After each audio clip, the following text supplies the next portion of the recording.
Now to the FBI, Corey Lewandowski and Steve Bannon will testify to the House Intel Committee.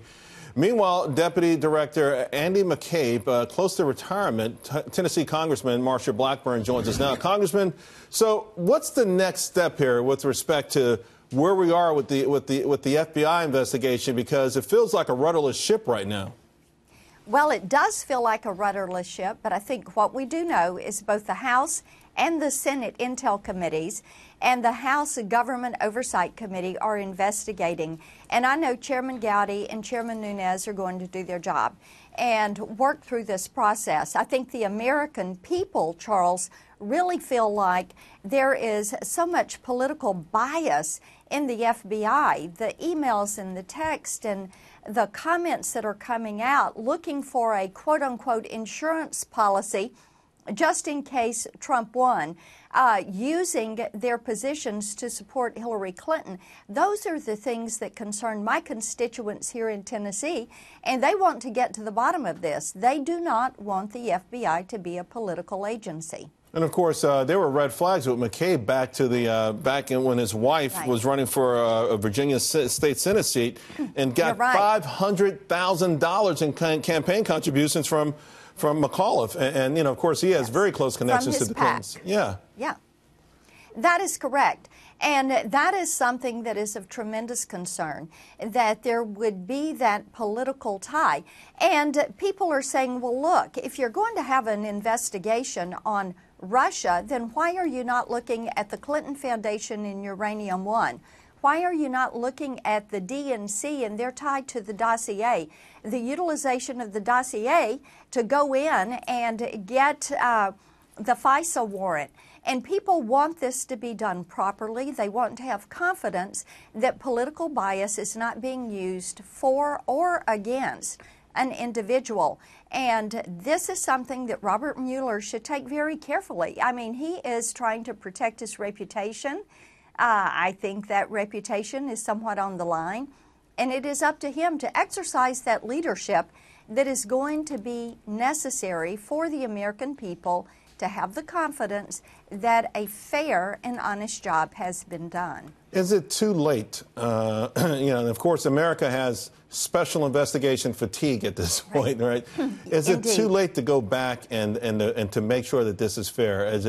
It's just been so many mistakes, so many gaffes, and just so many negative coincidences that it's hard for the average American not to believe that there was some sort of politically motivated animus toward President Trump with this whole thing.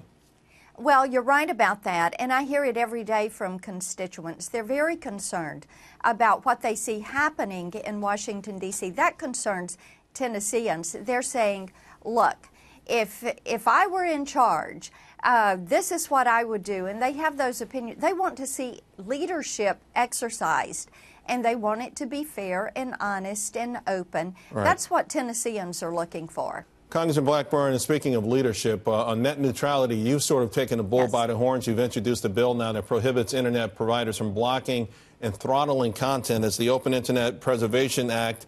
To me, it seems like a fair deal, but there's obviously that knee-jerk pushback. What are you trying to achieve here? What we're doing is having Congress to do its job. When you talk to individuals who work in the virtual marketplace and in this space, they want the ping-ponging between different FCC, Federal Communications commissions to stop. And the rules change every time you have a change in leadership at the commission. It is up to Congress to say, this is what is free and open Internet.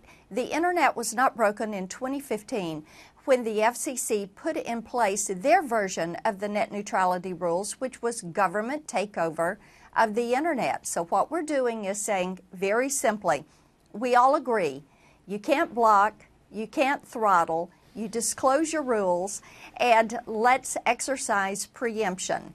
And that is a very simple bill. It will allow Congress to codify those principles of a free and open Internet to make certain that everyone has access and knows what the rules of the road are. So if I were to equate it, an analogy to a highway, I mean, you'd have a fast lane, but you would have other lanes, and everyone would have access to them. Would that put to rest the notion that somehow the internet is going to be locked up and only a handful of players will dominate and no small person or business could ever have a chance? Well, you're exactly right. And what people were very frustrated with was government, the FCC, coming in and putting themselves ahead of internet service providers and saying, we're going to be the ones to exercise this. The other thing, Charles, when you look at what was the placement of the internet under the Ma-Bell rules, that allows for rate regulation. It allows for content prioritization. What we're saying is, look, the internet is an information service. It goes under Title I. And then for the service providers, don't block, don't throttle, right, and let's make certain that innovators know what the rules are going to be. We don't know what's going to be the next great invention for the internet, but we do know that broadband and infrastructure funding and expansion slowed down right, after 2015, and part of the president's infrastructure package is broadband, and that is the legislation I'm working on next. And we look forward to getting that out there. Congressman Blackburn, is always a pleasure. Thank you very much. So good to be with you. Thank you. You too.